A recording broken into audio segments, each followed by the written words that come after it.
여러분, 지금 우리는 말세지 말에 놓여 있습니다. 하나님의 심판이 곧 다가올 것 같습니다. 여러분, 두려우십니까? 그렇다면 여러분은 그 하나님의 심판을 피할 수 있는 방법을 알고 계십니까? 우리가 심판을 피할 수 있는 유일한 방법은 도덕적으로 완벽하고 죄가 없고 또 다른 사람을 판단하는 그 죄를 결코 범하지 않는 것입니다. 자, 그런데 1절에서 바울 사도는 유대인들이 다른 사람, 즉 이방인, 헬라인이죠. 그들을 판단함으로써 자신들에게 정죄를 가지고 오고 있다고 말씀합니다. 지적하고 있습니다. 그러니까 유대인들은 선민 사상이고 하나님의 택한 백성이기 때문에 우리는 결코 정죄받지 않고 심판받지 않고 구원을 받을 것이다 라고 생각을 하면서 이방인들의 저 범죄 나쁜 죄악 가운데 빠져있는 이방인들을 손가락질하고 지적하고 그들을 판단하는 그 죄를 범하고 있는 것입니다. 그들 또한 똑같은 죄를 짓고 있으면서도 자기는 우월하다, 나는 죄가 없다, 그렇게 남을 판단하고 비판하고 있다는 것입니다. 자, 이런 일을 행하기 때문에 유대인들을 위선자라고 얘기하고 그러한 위선자는 반드시 심판을 받게 된다라는 겁니다. 누구에게나, 유대인이나 헬라인이나 이방인들 누구에게나 보편적으로 하나님의 심판은 다 임하신다는 것입니다. 아마도 바울이 이거를 앞에서 우리가 봤던 1장 29절에서 31절에 21가지 모든 그 죄악들, 범죄를 열거하고 있는데요. 크게는 우상 숭배, 그 다음에 도덕적인 부패, 성적인 타락, 이런 범죄들입니다. 자, 이런 범죄들을 그들이 하나님의 그 진노에 대해서, 하나님의 말씀에 대해서, 하나님의 진리에 대해서 거부하면서 그러한 범죄들을 저지르고 있다는 것을 바울은 염두에 두고 하고 있는 말씀입니다. 21가지 범죄는 뭐 불의, 추악, 탐욕, 악의, 시기, 살인, 분쟁, 사기, 악독, 수군거림, 중상모략, 비방, 하나님을 미워하고 능욕하는 것, 교만, 자랑, 악을 도모하는 것, 부모를 거역하는 것, 우매한 것, 배약하는 것, 무정하고 무자비함, 이런 21가지 이런 범죄는 무엇에 해당이 된다고 말씀하고 있는 사형에 해당되는 범죄입니다. 사형에 해당되는 범죄예요. 자, 이 오늘 말씀은 사도 바울이 그 유대인들, 위선자들이 그들의 위선에 대한 죄를 지적하고 있는 말씀이에요. 유대인들은 자기들은 높은 지위에서 죄를 짓는 이방인들을, 헬라인들을 멸시하고 또 경멸하고 손가락질하면서 자기 자신은 죄가 없다, 우리는 완벽하다, 이런 위선을 부리고 있는 겁니다. 스스로 죄를 짓고 있는 유대인들임에도 불구하고 이렇게 위선을 떨고 있는 거예요. 자, 그런데 오늘 말씀을 보면서 우리가 한 가지 질문이 있는데요. 뭐냐면 남을 우리가 판단해서는 안 됩니까? 다른 사람을 판단하는 것이 항상 잘못된 일입니까? 이러한 우리가 의문을 가질 수가 있어요. 자, 그런데 예수님은 산상설교인 마태복음 7장 1절 말씀에 어떻게 말씀하고 계시냐면 비판을 받지 아니하려거든 비판하지 말라, 이렇게 말씀을 하고 계세요. 남을 비판하지 말라는 거예요. 그러면 너희도 비판을 받지 않을 것이다. 자, 그렇습니다. 그런데 예수님은 모든 비판이나 판단하는 것을 금하고 계신 건 아닙니다. 자, 다른 사람들의 어떤 그들의 생활 방식, 라이프 스타일이나 신념이나 이런 것들을 받아들이는 것을 잘못된 것이라고 생각하는 사람들은 그 비판 자체가 대단히 윤리적이고, 그러니까 성경적인 말씀이 아니에요. 윤리적이고 도덕적인 판단에 불과합니다. 다른 사람의 신념이나 도덕적인 관행을 비판 없이 받아들이는 것은 다른 생각을 가진 사람들에 대해서 아주 편파적이고 아주 편협적인 사고방식을 갖는 것입니다. 예수님께서는 우리에게 비판적 능력을 중단하라고 말씀하신 것이 아닙니다. 죄와 잘못에 대해 항상 눈 감아주고 선과 악을 분별하지 말라고 말씀하신 것이 아닙니다. 마태복음 7장에 나오는 산상수훈은 우리가 윤리적이고 논리적인 판단을 내릴 때 비판적인 능력을 갖고 있다라는 전제하에 말씀을 하고 있는 것입니다. 예수님은 우리에게 세상과 구별되어야 되고 또 바리새인보다도 더 나은 의를 추구해야 된다고 말씀하고 있습니다. 자, 우리가 베푸는 것, 기도하는 것, 금식하는 것, 이런 것을 행할 때 절대로 위선자들처럼 해서는 안 된다는 것입니다. 위선적으로 하지 말라는 것이에요. 진심으로 하라는 겁니다. 믿음대로 하라는 거예요. 마태복음 7장 말씀에 이어서 7장 6절 말씀 보시면 두 가지 명령을 하고 계시는데, 거룩한 것을 계획에 주지 말며 너의 진주를 돼지 앞에 던지지 말라. 즉 거짓 선지자들을 조심하라. 자, 이러한 두 가지 명령 중에서 비판적인 판단을 사용하지 않고서는 그 말씀을 순종할 수가 없습니다. 왜냐하면 돼지, 거짓 선지자에 대해서 우리의 행동을 결정하기 위해서 먼저 그것을 우리가 알아볼 수가 있어야 되고, 그것을 우리가 판단할 수 있는 비판적인 분별력이 있어야 된다는 것입니다. 자, 그런데 문제는 그러한 비판적인 판단을 우리가 할 수 있느냐, 그런 절대적인 기준을 우리가 과연 가지고 있느냐, 그것이 문제입니다. 그래서 이런 것들을 판단할 수 있는 절대적인 기준을 우리가 가져야 그걸 판단할 수가 있는 것입니다. 요한복음 7장 24절 말씀 한번 보겠습니다. 외모로 판단하지 말고 공의롭게 판단하라. 공의로 판단해야 됩니다. 공의로, 하나님의 공의로 판단해야 되고, 이 하나님의 공의가 바로 절대적인 기준이 되는 것입니다.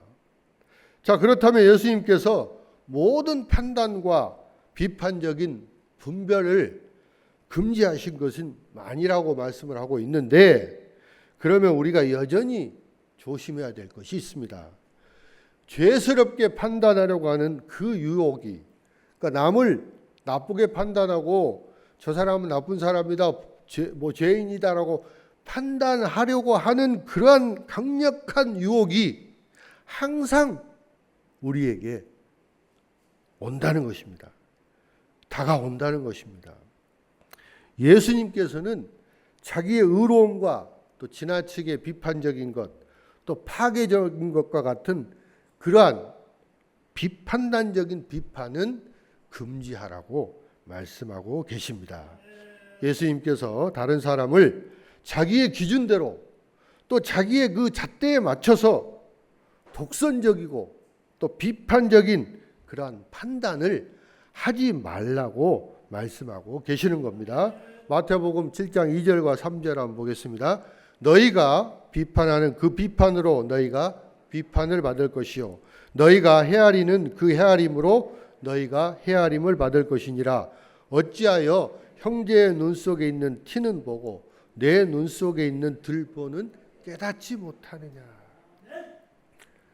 자, 모든 비판은 그 비판에 앞서서 먼저 고백이 먼저 이루어져야 됩니다. 선행이 돼야 됩니다. 다른 사람의 잘못을 지적하기 전에 먼저 우리 자신의 삶에서 잘못된 것을 고백해야 하는 것입니다. 자기의 잘못을 돌아보지도 않고 남을 비판하고 판단하는 것은 다른 사람의 잘못을 지적함으로써 내 죄의 냄새를 없애려고 하는, 냄새를 삭제하려고 하는 그러한 속내가 들어 있습니다. 이러한 비판적인 판단은 자기 정당화 내지는 자기 합리화의 수단에 불과합니다. 살인자가 살인을 해놓고 여기 사람이 죽어 있어요 신고하는 것, 이것과 똑같습니다. 도둑이 물건 훔쳐가지고 도망가면서 도둑이야 소리치는 거하고 똑같은 겁니다. 자, 다시 말하지만 예수님은 비판 그 자체를 비난하는 것이 아닙니다. 우리가 비슷한 자기 비판을 하지 않으면서, 우리가 하는 행동이나 죄에 대해서는 비판을 하지 않으면서 다른 사람을 비판하는 것을 금지하시는 것입니다. 예수님은 지나치게 탐닉하고 분별력이 없는 것에 그 위험을 지적을 하고 계신 겁니다. 성도님들은 판단자가 되어서는 안 되지만 또한 그냥 가만히 있는 바보가 되어서도 안 됩니다. 따라서 예수님과 사도 바울은 모두 다른 사람의 행동에 대한 모든 판단을 내리는 것을 금하고 있지는 않습니다. 예수님과 사도 바울은 우리가 다른 사람을 비판하는 것에 대해서 자신은 무죄하다고 생각하는 그런 위선적이고 이기적인 판단을 금지하고 계시는 겁니다. 나의 잘못은 변명으로 없애버리고 다른 사람의 잘못은 침소봉대해서 더욱더 확대하는 것, 이런 걸 하지 말라는 겁니다. 자, 이 시간 고백하기를 원합니다. 사실 저도 여러분도 이 같은 죄를 지은 죄가 있다는 것을 이 시간 고백하시기 바랍니다. 자, 2절에서는 이런 일을 행하는 자에게 하나님의 심판이 진리대로 온다고 말씀하고 있습니다. 이 바울이 말하는 요점은 하나님의 모든 심판은 항상 정확하고 공정하게 공평하게 이루어진다는 것입니다. 하나님의 세상에는 결코 정의의 오류가 없습니다. 하나님의 법정에는 오직 진실만이 승리합니다. 하나님의 심판은 항상 변함없이 존재하는 사실의 그 진실에 따라서 이루어지는 것입니다. 하나님은 현실에 근거해서 심판하시고 유대인이든 이방인이든 외모, 겉모습에 따라서 심판하지 않으십니다. 11절에 말했듯이 하나님은 외모로 판단하지 아니하십니다. 하나님은 편애하지 않으십니다. 우리의 부족은 중요한 것이 아닙니다. 우리가 어디에 속해 있는지 그 속해 있는 건 중요하지 않습니다. 우리가 어느 교회에 다니는 그건 중요하지 않습니다. 우리의 피부색, 인종이 중요한 건 아닙니다. 우리의 언어 이런 게 중요한 게 아닙니다. 오직 우리의 행동에 대한 진실이, 그 진실만이 중요한 것입니다. 로마서 2장 3절 말씀 한번 보겠습니다. 이런 일을 행하는 자를 판단하고도 같은 일을 행하는 사람아, 이 어리석은 사람아, 남들을 향해 손가락질하면 너는 하나님의 심판을 과연 피할 줄 아느냐? 착각하지 말라, 이 말씀이에요. 자, 히브리서 9장 27절 한번 읽겠습니다. 한번 죽는 것은 사람에게 정해진 것이요 그 후에는 심판을 있으리. 항상 하나님의 심판을 피할 수 있다고 확신하는 사람들이 있습니다. 그들은 자신이 심판을 받을 만큼 나쁜 짓을 했다고 스스로 설득하기 위해서 노력합니다. 자, 이제 우리는 회개할 시간을, 회개할 기회를 허락받았습니다. 하나님은 너무 친절하신 분입니다. 하나님은 끝까지 기다리시고 인내하십니다. 그런데 자, 위선자들은 이걸 멸시하고 아무 일 없다고, 별일 없다고 안심하고 더 많은 죄를 짓게 됩니다. 그들은 회개할 기회를 부여받았는데도 불구하고 회개하지 않았습니다.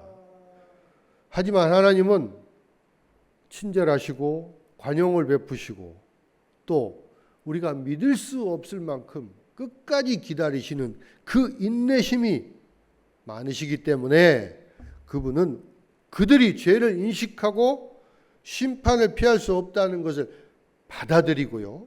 그들이 회개하고 돌아와서 예수 그리스도를 믿는 그 기회를 다시 주시는 겁니다.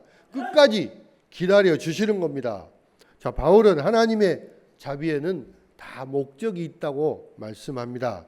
하나님께서는 가능한 한 오랫동안 그 심판을 보류하시고 기다리시고 그들이 처한 그 위험을 잘 알고 계시고 하나님께 돌아와서 자비와 용서를 구할 것을 기다리십니다.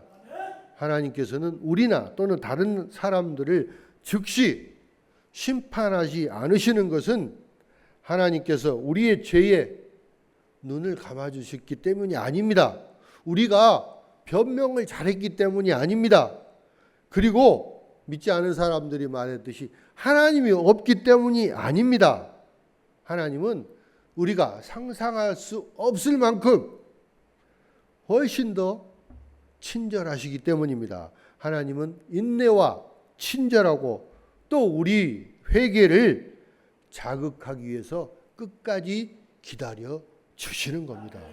여러분, 결코 하나님의 이 은혜를 당연하게 생각하지 마십시오. 당연한 것으로 여기지 마십시오. 지금 당장 회개하셔야 합니다. 바울은 5절에서 유대인들이 하나님의 자비를 과신하는 것에 대한 그러한 결과를 설명을 하고 있습니다. 여기서 바울은 회개하지 않는 사람이 결국 심판의 날에 그에게 가해질 하나님의 분노를 더욱더 많이 쌓고 있다고 경고하고 있습니다. 자, 비가 계속 내리고 있습니다. 멈추지 않고 내리고 있는데요. 물이 끊임없이 차올라서 댐이 이렇게 물이 차오릅니다. 근데 그 댐 아래 계곡에 사는 사람들은 그 댐이 홍수를 막아주기 때문에 우리는 안전하다고 당연하게 생각을 합니다. 자, 근데 그때 그들이 뭘 발견하냐면 댐 벽에 있는 작은 균열 틈을 하나 발견을 합니다. 그런데도 불구하고 그들은 설마 댐이 무너지겠어? 네. 이렇게 아무 관심 없이 지나쳐 버립니다. 그런데 그 균열이 점점 커져서 댐이 무너지고 모든 것이 다 쓸려가는 날까지 댐에서 차오르는 것에서 그들은 관심이 없었어요. 그래서 하나님께서는 각 사람에 대한 그 불의에 대해서 하나님의 진노가 드러날 때 이제는 모든 사람, 모든 인간, 즉 유대인이나 이방인 헬라인에게도 다 그들에게 포함되고 적용이 된다고 분명히 말씀하고 계시는 겁니다. 사도 바울은 2절 말씀에서 하나님의 심판을 언급을 하고 있습니다. 또 3절 말씀에서 바울은 하나님의 심판을 또 언급하고 계시고 5절 말씀에도 바울은 하나님의 진노와 의로운 심판을 계속적으로 반복적으로 언급을 하고 있습니다. 하지만 바울은 또한 하나님을 자비와 또 관용과 인내가 헤아릴 수 없을 정도로 풍부하시다고 말씀을 하고 있고요. 하나님께서는 여러분과 제가 회개에 이르기를 바라신다고 말씀하고 계십니다. 자, 사도 바울이 유대인과 이방인 또 세상 어디에도 어느 때나 하나님의 심판에서 면제되거나 그 심판에서 경지될 사람이 없다는 것을 분명히 말하고 있습니다. 그런데 한 가지 분명한 것은 우리 모두는 하나님 앞에 서서 우리의 그 믿음과 행동에 대해서 설명을 해야 한다는 것입니다. 자, 우리에게 좋은 그 복음은, 좋은 소식은 심판의 날에 정직하게 예수 그리스도를 가리키며 세상에는 내 삶에 의지할 만한 것이 하나도 없고 오직 주님의 자비를 확보할 만한 것도 없습니다. 내가 가진 것은 오직 그리스도뿐입니다. 이렇게 고백할 수 있어야 됩니다. 자, 그러면 우리는 결코 그 하나님의 진노를 맛보지 않을 것입니다. 자, 이 복음이 구원하는 하나님의 능력이라고 바울 사도는 말하고 있습니다. 예수 그리스도를 믿음으로 바로 그 믿음 때문에 그의 의가 우리의 것이 되는 것입니다. 우리는 그리스도의 십자가 모혈로 의롭게 되어 즉 칭의를 입게 된 것입니다. 하나님은 정의로우시면서도 친절하십니다. 하나님은 은혜로우시면서도 의로우십니다. 하나님은 자비로우시면서도 거룩하십니다. 하나님은 온유하시면서도 분노하십니다. 하나님은 인내심이 많으면서도 거룩하십니다. 순수하십니다. 하나님은 사랑스러우시면서도 합법적이십니다. 예수님의 피로 죄 씻음을 믿음으로 우리는 용서받고 의롭게 즉 칭의를 입게 된 것입니다. 자, 찬송하겠습니다. 255장입니다. 너의 죄 흉악하나.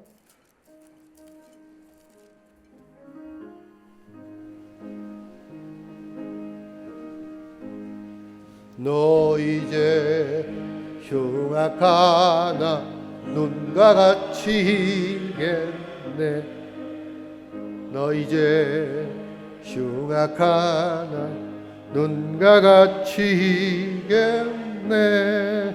죄의 비 흉악하나 희게 되리라. 주홍빛 같은 내 죄 주홍빛 같은 내 죄과 같이 희겠네. 눈과 같이 희겠네. 악한 죄 벗으라고 주님 너를 부르네. 악한 죄 벗으라고 주님 너를 부르네. 하나님 크신 사랑 아니었어라. 악한 죄 벗으라고 악한 죄 벗으라고 주님 너를 부르네. 주님 너를 부르네. 너희 죄 사해 주사 기억 아니하시네.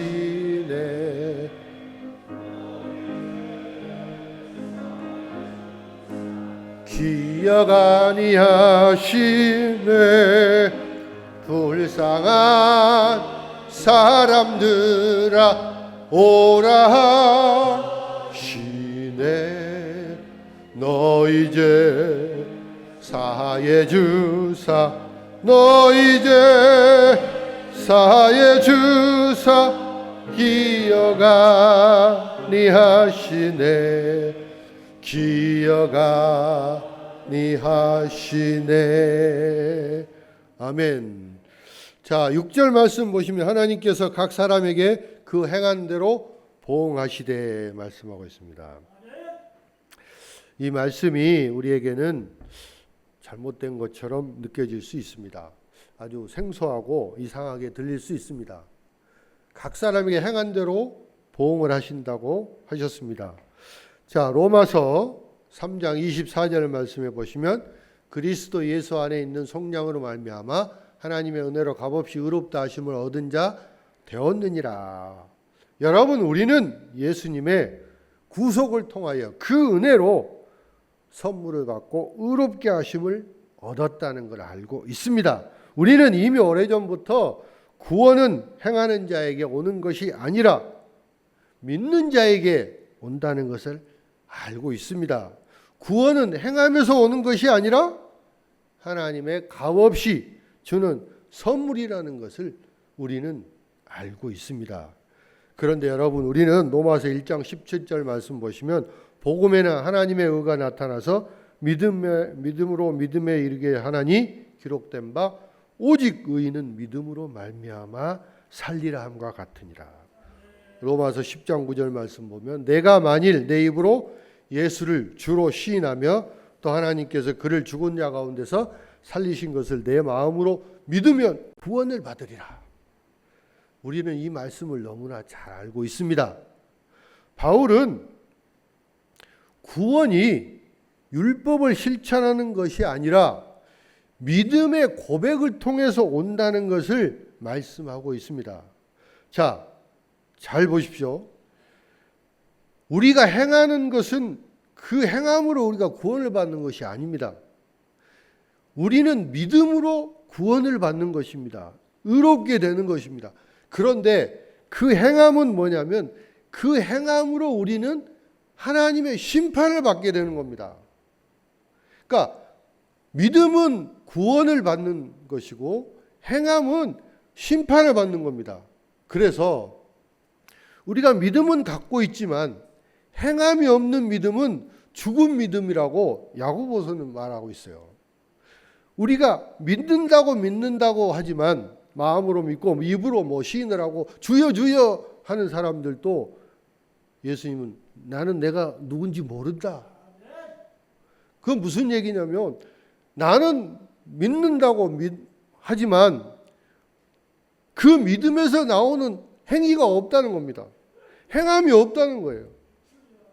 아무리 독실한 믿음이 강한 그런 성도라고 하더라도 그 믿음에 합당한 행동이 없다면 그 사람은 결코 구원받을 수 없다는 겁니다. 그러니까 믿음으로 물론 구원을 받습니다. 믿음으로 구원을 받는데 믿음은 구원의 기준이 되지만 행함은 심판의 기준이 된다는 겁니다.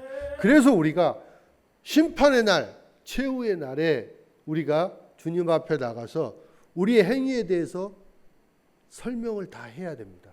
그런데 여러분, 우리의 행위에 대해서는 이미 주님이 다 알고 계십니다. 그 생명책에 다 기록이 되어 있어요. 우리가 죄 지은 거, 잘못된 것 다 알고 계세요. 거기서 우리가 너의 행위에 대해서 설명을 하라고 했는데 거짓말을 고하거나 속일 수는 없는 겁니다. 그래서 그 행함을 통해서 우리가 심판을 받고 그 심판에서 구원을 얻을 수도 있고 아니면 영원히 죽음을 당할 수도 있는 겁니다. 그래서 또 여기서 이제 보시면 7절과 10절 말씀에 보면은 선하 행하는 자들, 그 다음에 8절과 9절은 악을 행하는 자들, 이렇게 대조적으로 말씀을 하고 있는데 선을 행하는 자들에게는 영생이 있다는 겁니다. 영생이 있어요. 선을 행하는 사람에게는 영광과 존귀와 평강이 있다고 말씀하고 있습니다. 자, 그런데 반대로 8절과 9절 말씀에 악을 행하는 자에게는 뭐가 있습니까? 그들에게는 진노와 분노가 있습니다. 그들에게는 환난과 곤고가 따른다는 것입니다. 자, 여러분, 진정한 구원의 믿음은 항상 삶에서 우리가 선한 행함으로 나타납니다. 선한 행함은 구원을 얻는 그 기초가 아닙니다. 오직 구원을 받는 행위라는 것을 보여주는 그 증거입니다. 선행을 통해서 구원을 얻는 것이 아니지만 사람이 영광과 존귀와 불멸로 가는 길이라는 그 증거가 바로 행함이라는 것입니다. 믿음에 따르는 행함이 거기서 나타나는 것입니다. 말씀을 정리합니다. 사랑하는 성도 여러분, 어떤 권사님이 하나님의 부르심을 받고 천국에 갔습니다. 거기에 식당에 초대를 받았는데요. 근데 한쪽 보니까 식탁에서 어떤 집사님이, 아는 집사님이 아주 산의 진미로 가득한 식사를 대접을 받고 있습니다. 야, 저 집사님이 저렇게 진수성찬으로 대접을 받는데 나는 권사인데, 권사인 나는 얼마나 더 맛있는 음식을 대접을 받겠구나 이렇게 생각을 했어요. 그런데 보니까 잘 알고 있는 장로님이 그 식당에서 서빙을 하고 있는 겁니다. 집사님은 진수성찬으로 대접을 받고 있는데 장로님이 서빙을 하고 계세요. 그래서 이상하다. 집사님이 저렇게 융숭한 대접을 받고 있는데 장로님은 왜 서빙을 하고 계시지? 혹시 우리가 모르는 아마 그런 잘못을 좀 하셨나? 이렇게 생각을 했습니다. 그리고 먼저 가신 최 목사님이 생각이 났어요. 그래서 궁금해서 장로님한테 물어봤습니다. 장로님, 그럼 최 목사님은 어디 계세요? 물어보니까 장로님이 하시는 말씀이 최 목사님 지금 배달 갔어요. 이렇게 말씀을 하시더라는 겁니다. 여러분, 그리스도인만이 심판을 받는 것이 아닙니다. 모든 사람은 보편적으로 다 하나님의 공의로운 심판을 받을 것이고, 우리는 그분 앞에 섰을 때 그 심판의 날에 하나님이 정말 공의로우시고 그 심판이 정말 공의롭다는 것을 그때 깨닫게 되는 거예요. 그때 깨닫게 됩니다. 우리에게는 어떤 교회 직분이 높고 낮은 거에 중요한 게 아닙니다. 권력, 국적, 혈통 이런 게 중요한 게 아니에요. 네, 모든 사람에게 공의롭게 똑같이 보편적으로 심판이 내려진다는 것입니다. 죄는 죄, 선에는 선이 바로 심판의 기준이 되는 것입니다. 여러분, 우리는 공의로운 하나님이 우리를 심판하실 것이고 그 형벌이 우리가 감당할 수 있는 것 그 이상이라는 것을 알고 있지만, 이 같은 그 사랑의 하나님은 그 아들 예수 그리스도를 우리에게 보내주셔서 그 값을 치르셨고, 우리의 죄의 값을 치르셨고, 우리가 믿고 회개하는 모든 사람들, 즉 그리스도를 신뢰하고 또 그의 가르침에 충실한 믿음과 그 믿음에 대한 행함을 갖는 사람이 의롭다고 선언을 받고 구원을 받게 되는 것입니다. 그것이 바로 의인이 믿음으로 살아야 하는 이유입니다. 여러분, 모든 사람에게 보편적으로 하나님의 진노의 심판이 임한다는 사실을 깨닫고 믿음과 선한 행함으로 구원받는, 축복받는 성도들이 되시기를 주님의 이름으로 축원합니다. 기도하겠습니다. 사랑의 하나님, 허물과 불의로 죽었던 우리를 보혈의 피로 믿음과 행함으로 구원받게 하심을 감사드립니다. 우리는 우리의 생각대로, 우리의 기준대로 남을 비판하고 판단하고 또 남을 핍박하고 위선자적인 그런 부끄러운 삶을 살았습니다.